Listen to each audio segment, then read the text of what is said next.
মির্জা ফখরুল ইসলাম আলমগীর রাষ্ট্রপতি নির্বাচিত হবার পর সরকার এবং বিএনপিতে মেরুকরণ ঘটতে যাচ্ছে। কি সেটা? মহাসচিব কে হবেন? গুরুত্বপূর্ণ একটা প্রশ্ন। এটি এখনো প্রকাশ হয়নি। রাষ্ট্রপতি কে হবেন সেটি জানা গেল মোটামুটি গতকাল থেকেই, যে মির্জা ফখরুল ইসলাম আলমগীর। কিন্তু মির্জা ফখরুল ইসলাম আলমগীর দলের মহাসচিব, এই শূন্য পদটি কি হবে? এখানেও কি ভারপ্রাপ্ত মহাসচিব হিসেবে কেউ আসবেন? পরে কাউন্সিলের মাধ্যমে তিনি স্থায়ী হবেন? আরেকটি পরিবর্তন, সেটাও গুরুত্বপূর্ণ, যে স্থানীয় সরকার মন্ত্রী কে হবে? সেখানে বর্তমানে স্থানীয় সরকার মন্ত্রী হচ্ছেন মির্জা ফখরুল ইসলাম আলমগীর, আর প্রতিমন্ত্রী হচ্ছেন মীর শাহ আলম। এখন প্রতিমন্ত্রীকে দিয়েই কি চালাবেন স্থানীয় সরকার মন্ত্রণালয় তারেক রহমান, নাকি পূর্ণ মন্ত্রী হিসেবে মীর শাহ আলম সেখানে আসবেন, অথবা অন্য কেউ এই মন্ত্রণালয়ে আসবে? যদি দলের মহাসচিব হন সালাউদ্দিন আহমেদ, যিনি এখন স্বরাষ্ট্রমন্ত্রী, সাধারণত দেখা যায় যিনি দলের মহাসচিব হন তিনি হন স্থানীয় সরকার মন্ত্রী। তাহলে কি সালাউদ্দিন আহমেদ স্থানীয় সরকার মন্ত্রী হয়ে সেখানে নিযুক্ত হবেন? অর্থাৎ স্বরাষ্ট্রমন্ত্রী সালাউদ্দিন আহমেদ কি দপ্তর পরিবর্তন করে, মন্ত্রণালয় পরিবর্তন করে তাকে কি নিয়োগ দেওয়া হবে স্থানীয় সরকার মন্ত্রণালয়ে?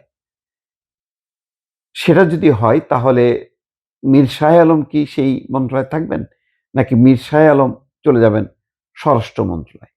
এইসব নিয়ে দলের মধ্যে আলোচনা হচ্ছে। পার্লামেন্টেও একটা পরিবর্তন আসন। তারেক রহমান প্রধানমন্ত্রী, তার পাশে কে বসবেন? এখন বসেন হচ্ছে মির্জা ফখরুল ইসলাম আলমগীর, তারপরে সালাউদ্দিন আহমেদ। যখন মির্জা ফখরুল ইসলাম আলমগীর রাষ্ট্রপতি হবেন, তখন পাশে কে বসবেন? সালাউদ্দিন আহমেদ।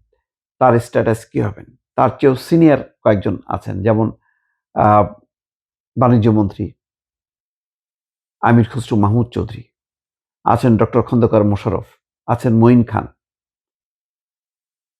অর্থাৎ সরকারি দলের প্রথম সারিতে আসনেরও বিন্যাস হবে, পরিবর্তন হবে। সেই পরিবর্তনে কে কোথায় বসবে এখনো কেউ বলতে পারছে না। সবকিছু জানেন আসলে প্রধানমন্ত্রী তারেক রহমান। তিনিই ঠিক করবেন কার কি পজিশন হবে। যদি প্রধানমন্ত্রীর পাশে বসেন সালাউদ্দিন আহমেদ, তাহলে কি তিনি সংসদে উপনেতা হবেন? যখন সংসদ নেতা প্রধানমন্ত্রী তারেক রহমান সংসদে থাকবেন না, তার দায়িত্বটা কি তাহলে সালাউদ্দিন আহমেদ পালন করবেন? যদিও এখন অলিখিতভাবে তিনি পালন করছেন, তিনি সরকারের গুরুত্বপূর্ণ সমস্ত কিছু প্রধানমন্ত্রীর পক্ষ থেকে তিনি বলছেন। মির্জা ফখরুল ইসলাম আলমগীর রাষ্ট্রপতি হবার পর এই বিষয়টা কি সব সলভ হবে কিনা, যার যার দায় দায়িত্ব পদ পদবি, এগুলো অনেকগুলো বিষয় নিয়ে এখন দলের ভেতরে তোলপাড় চলছে, আলোচনা চলছে, এবং কে ভালো হবে, কে যোগ্য, তা নিয়ে তুলনামূলক বিচার চলছে। মহাসচিব পদে কে আসবেন? রুহুল কবির রিজভী, তিনি সিনিয়র যুগ্ম মহাসচিব। তিনি কি ভারপ্রাপ্ত মহাসচিব হবেন? নিশ্চিত না। নাকি সালাউদ্দিন আহমেদকে মহাসচিবের দায়িত্ব দেওয়া হবে না? অনেকে মনে করেন যে আগামীতে যে কাউন্সিল হবে, সেই কাউন্সিলে সালাউদ্দিন আহমেদ মহাসচিব হতে পারেন। তাহলে কি এখনই তাকে ভারপ্রাপ্ত মহাসচিবের দায়িত্ব দেওয়া হবে, নাকি রুহুল কবির রিজভী হবেন? বিভিন্ন গণমাধ্যম বলছেন যে রুহুল কবির রিজভী এই দৌড়ে এগিয়ে আছেন। পরবর্তীতে কাউন্সিলের সময় কে হবেন সেটা পরের কথা, কিন্তু আপাতত এইভাবে বিন্যাস করা হবে। তো সংসদে, দলে এবং সরকারে, এই ৩ জায়গায় কিন্তু আ অনেকগুলো পরিবর্তন হচ্ছে আ একমাত্র মির্জা ফখরুল ইসলাম আলমগীরের কারণে।